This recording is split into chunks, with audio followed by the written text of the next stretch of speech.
James. Look at you, James. So cute. I've waited 31 years for this moment, and finally, I have you.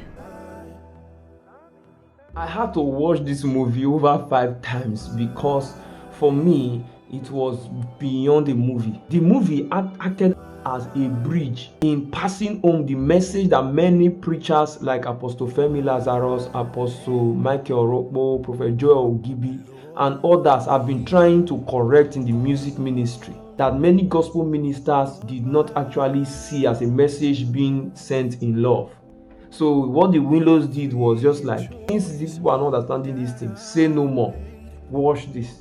So the movie acted as a bridge, helping us communicate in simple terms what many preachers have been trying to say over the years, that even brought some of them under serious attack on the media. Some people said that it was biased, some people said they didn't say it in love.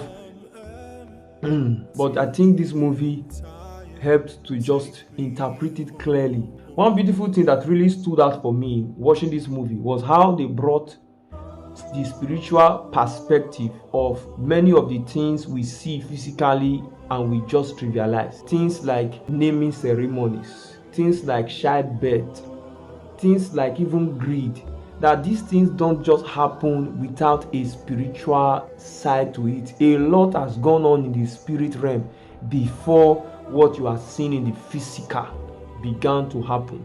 Things don't just happen.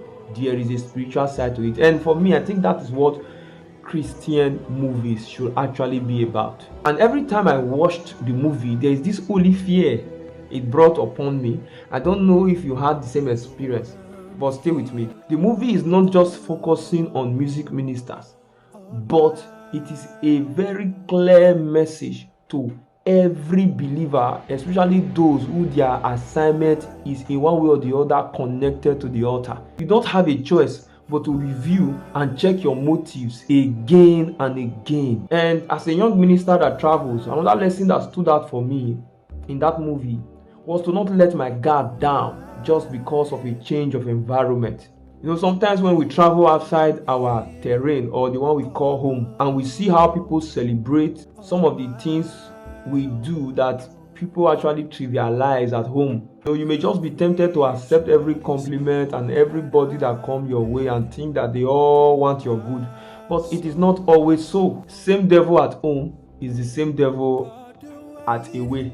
So if you were discerning at home, be yet more discerning at away. So if there are false ministers and false fathers of faith in your home where you are coming from, there are also many of them in wherever you have traveled to for your itinerant ministry.